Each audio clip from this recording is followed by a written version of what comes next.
Davy Brainerd, um arauto aos peles vermelhas, 1718-1747.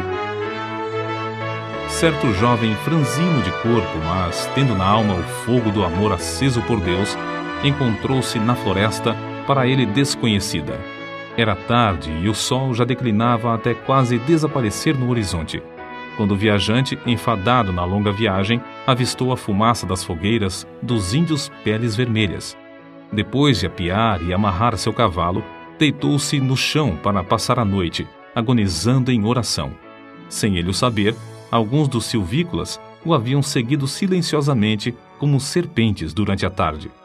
Agora, estacionavam atrás dos troncos das árvores para contemplar a cena misteriosa de um vulto de cara pálida, sozinho, prostrado no chão, clamando a Deus. Os guerreiros da vila resolveram matá-lo sem demora, pois acreditavam que os brancos davam uma aguardente aos peles vermelhas para, enquanto bêbados, levar-lhes as cestas e as peles de animais e ainda roubar-lhes as terras. Mas depois de cercarem furtivamente o missionário que orava prostrado e ouvirem clamando ao grande Espírito, insistindo que lhe salvasse a alma, eles partiram tão secretamente como chegaram. No dia seguinte, o moço, não sabendo o que acontecera em redor, enquanto orava no ermo, foi recebido na vila de uma maneira não esperada. No espaço aberto entre as wigwams, barracas de peles, os índios cercaram um moço que, com o amor de Deus ardendo na alma, leu o capítulo 53 de Isaías. Enquanto pregava, Deus respondeu à sua oração da noite anterior e os silvícolas ouviram o sermão com lágrimas nos olhos. Esse cara pálida chamava-se Davy Brainerd. Nasceu em 20 de abril de 1718, perdeu o pai aos 9 anos de idade e a mãe, filha de um pregador, aos 14 anos.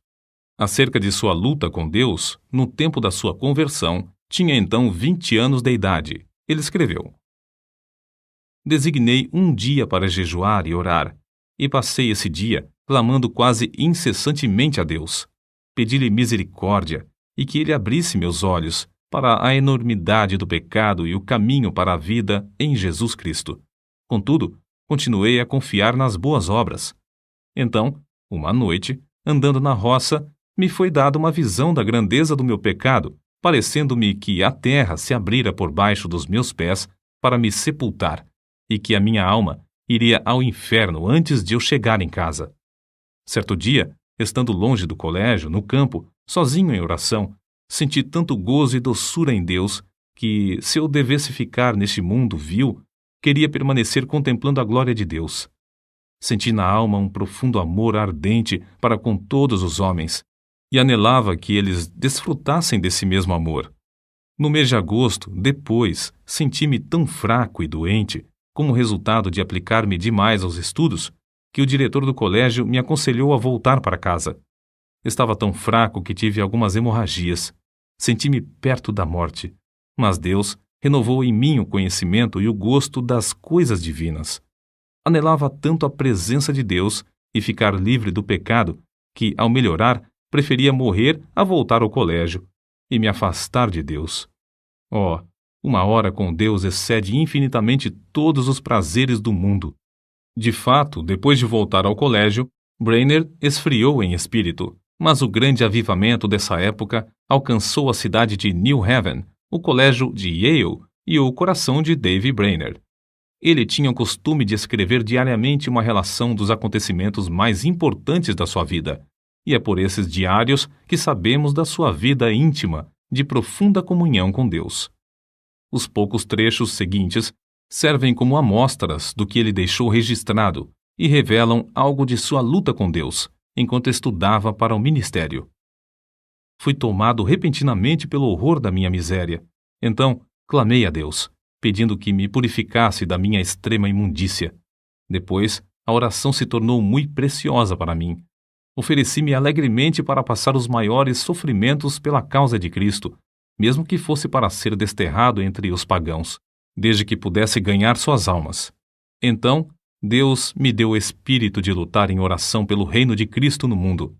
Retirei-me cedo, de manhã, para a floresta, e foi-me concedido fervor em rogar pelo avanço do reino de Cristo no mundo. Ao meio-dia, ainda combatia em oração a Deus e sentia o poder do divino amor na intercessão. Passei o dia em jejum e oração, implorando que Deus me preparasse para o ministério, me concedesse auxílio divino e direção, e me enviasse para a seara no dia designado por Ele. Pela manhã, senti poder na intercessão pelas almas imortais e pelo progresso do reino do querido Senhor e Salvador no mundo. À tarde, Deus estava comigo de verdade. Quão bendita a sua companhia! Ele me concedeu agonizar em oração até ficar com a roupa encharcada de suor, apesar de eu me achar na sombra e de soprar um vento fresco. Sentia a minha alma grandemente extenuada pela condição do mundo. Esforçava-me para arrebatar multidões de almas.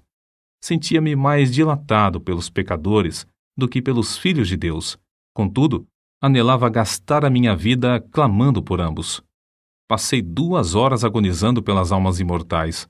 Apesar de ser ainda muito cedo, meu corpo estava molhado de suor. Se eu tivesse 1000 vidas, a minha alma as teria dado pelo gozo de estar com Cristo. Dediquei o dia para jejuar e orar, implorando a Deus que me dirigisse e me abençoasse na grande obra que tenho perante mim, a de pregar o Evangelho. Ao anoitecer, o Senhor me visitou maravilhosamente na oração. Senti a minha alma angustiada como nunca. Senti tanta agonia que me achava ensopado de suor. Oh, Jesus suou sangue pelas pobres almas. Eu anelava mostrar mais e mais compaixão para com elas. Cheguei a saber que as autoridades esperam a oportunidade de me prender e encarcerar por ter pregado em New Haven. Fiquei mais sóbrio e abandonei toda a esperança de travar amizade com o mundo. Retirei-me para um lugar oculto na floresta e coloquei o caso perante Deus. Completados os seus estudos para o ministério, ele escreveu: Preguei o sermão de despedida ontem à noite.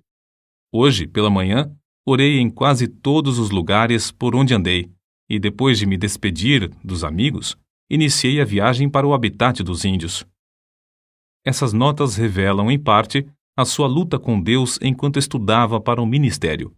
Um dos maiores pregadores atuais, referindo-se a esse diário, declarou: Foi Brainerd quem me ensinou a jejuar e orar.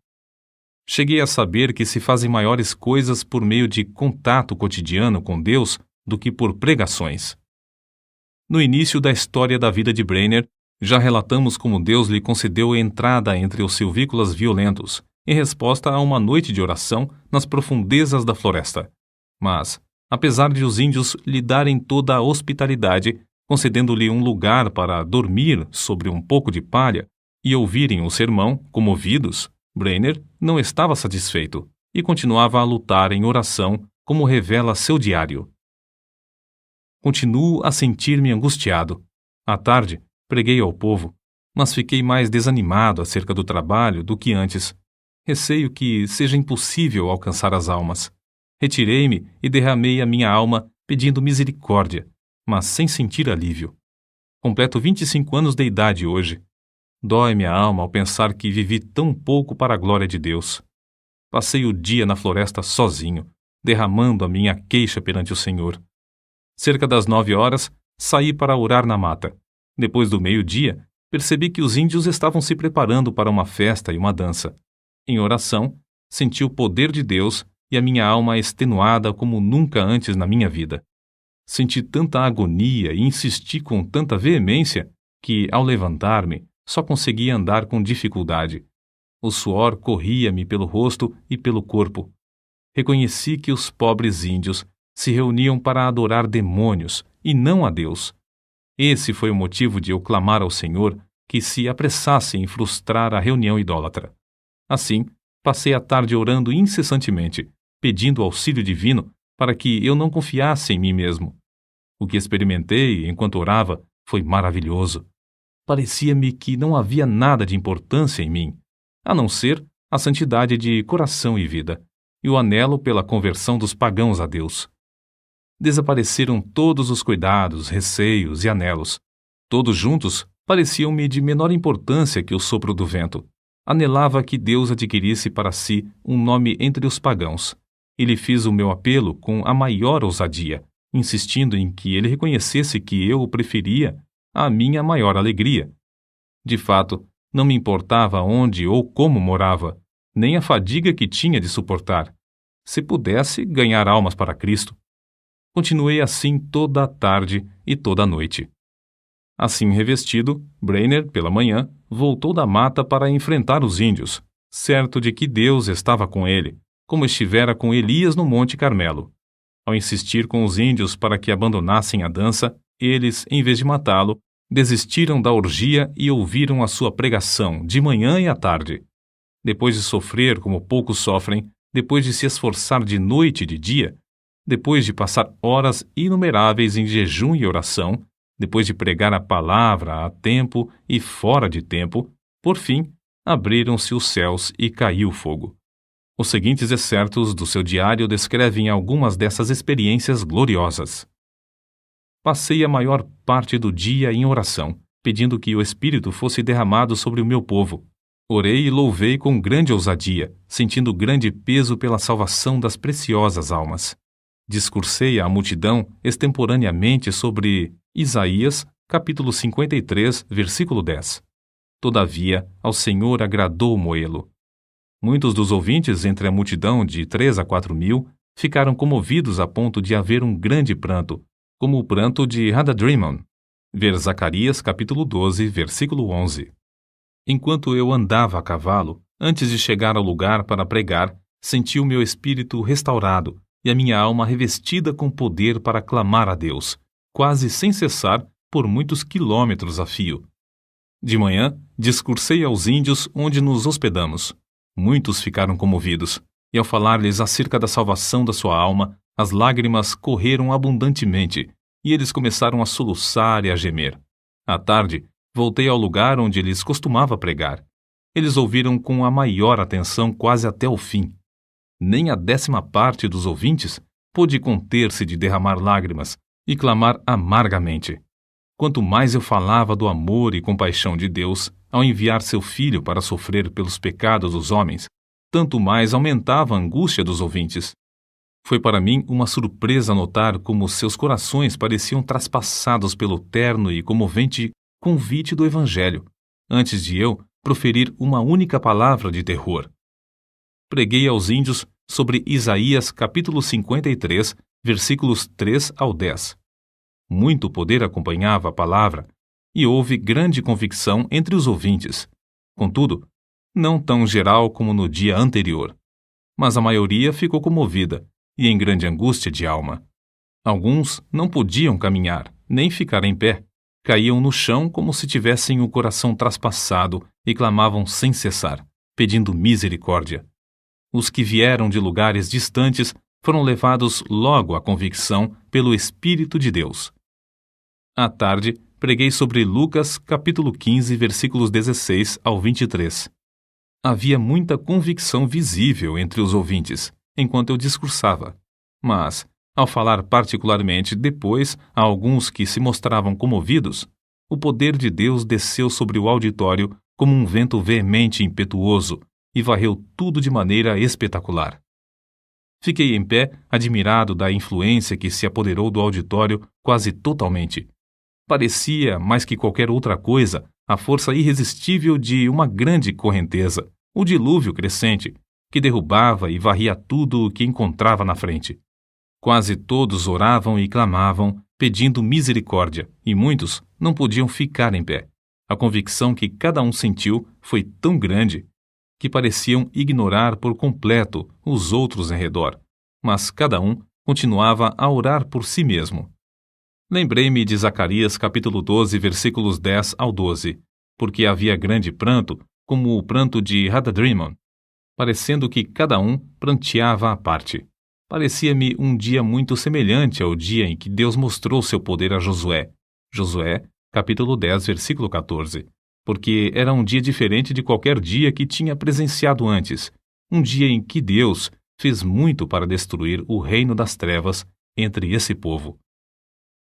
É difícil reconhecer a magnitude da obra de Dave Brainerd entre as diversas tribos de índios, nas profundezas das florestas. Ele não entendia os seus idiomas. Se lhes transmitia a mensagem de Deus ao coração, deveria achar alguém que pudesse servir como intérprete. Passava dias inteiros simplesmente orando para que viesse sobre ele o poder do Espírito Santo com tanto poder que esse povo não pudesse resistir à mensagem. Certa vez, teve que pregar por meio de um intérprete tão bêbado que quase não podia ficar em pé. Contudo, dezenas de almas foram convertidas por meio desse sermão. Ele andava, às vezes, perdido de noite no ermo, apanhando chuva e atravessando montanhas e pântanos. Franzino de corpo, cansava-se nas viagens. Tinha de suportar o calor do verão e o intenso frio do inverno. Dias a fio, passava-os com fome. Já começava a sentir a saúde abalada e estava a ponto de casar-se. Sua noiva era Jerusa Edwards, filha de Jonatas Edwards, e estabelecer um lar entre os índios convertidos, ou voltar e aceitar o pastorado de uma igreja que o convidava. Porém, reconhecia que não podia viver por causa da sua doença mais que 1 ou 2 anos, e resolveu então arder até o fim. Assim, depois de ganhar a vitória em oração, clamou: Eis-me aqui, Senhor. Envia-me a mim até os confins da terra. Envia-me aos selvagens do ermo. Envia-me para longe de tudo que se chama conforto da terra. Envia-me mesmo para a morte, se for no teu serviço, e para promover o teu reino. Adeus, amigos e confortos terrestres, mesmo os mais anelados de todos. Se o Senhor quiser, gastarei a minha vida até os últimos momentos em cavernas e covas da terra, se isso servir para o progresso do reino de Cristo. Foi nessa ocasião que escreveu: Continuarei lutando com Deus em oração pelo rebanho aqui e especialmente pelos índios em outros lugares, até a hora de deitar-me. Oh, como senti ser obrigado a gastar o tempo dormindo! Anelava ser uma chama de fogo constantemente ardendo no serviço divino e edificando o reino de Deus até o último momento, o momento de morrer. Por fim, depois de 5 anos de viagens árduas no ermo, de aflições inumeráveis e de sofrer dores incessantes no corpo, Davy Brainerd, tuberculoso e com as forças físicas quase inteiramente esgotadas, conseguiu chegar à casa de Jonatas Edwards. O peregrino já completara a sua carreira terrestre e esperava o carro de Deus para levá-lo à glória. Quando, no seu leito de sofrimento, viu alguém entrar no quarto com a Bíblia, exclamou: Oh, o querido livro! Breve hei de vê-lo aberto. Os seus mistérios me serão então desvendados. Suas forças físicas minguavam e ele falava com mais e mais dificuldade, mas sua percepção espiritual parecia aumentar. Fui feito para a eternidade. Como anelo estar com Deus e prostrar-me perante Ele. Oh, que o Redentor pudesse ver o fruto do trabalho da sua alma e ficar satisfeito. Oh, vem, Senhor Jesus, vem depressa. Amém. E foi assim que dormiu no Senhor. Depois desse acontecimento, Jerusa Edwards começou a murchar como uma flor, e 4 meses depois, também foi morar na Cidade Celeste. De um lado do seu túmulo está o de seu noivo, Davy Brainerd, e do outro lado está o túmulo de seu pai, Jonatas Edwards. O desejo veemente da vida de Davy Brainerd era o de arder como uma chama por Deus até o último momento, como ele mesmo dizia. Anelo ser uma chama de fogo, constantemente ardendo no serviço divino até o último momento, o momento de falecer. Brainerd findou a sua carreira terrestre aos 29 anos. Contudo, apesar de sua grande fraqueza física, fez mais que a maioria dos homens faz em 70 anos. Sua biografia, escrita por Jonatas Edwards e revisada por João Wesley, teve mais influência sobre a vida de A. J. Gordon do que qualquer outro livro, exceto a Bíblia. Guilherme Carey leu a história que narra sua obra e consagrou sua própria vida ao serviço de Cristo e nas trevas da Índia. Roberto McCheyne leu o Diário de Davi e gastou sua vida entre os judeus. Henrique Martin leu a sua biografia e decidiu consumir-se dentro de um período de 6 anos e meio na Pérsia, a serviço do Mestre. O que Davy escreveu a seu irmão, Israel Brainerd, é para nós um desafio à obra missionária. Digo agora, morrendo, que não teria gasto a minha vida de outra forma nem por tudo o que há no mundo. Sinto-me mais alegre hoje acerca dos peles vermelhas. Oxalá que Deus atraia grande número deles a Jesus Cristo.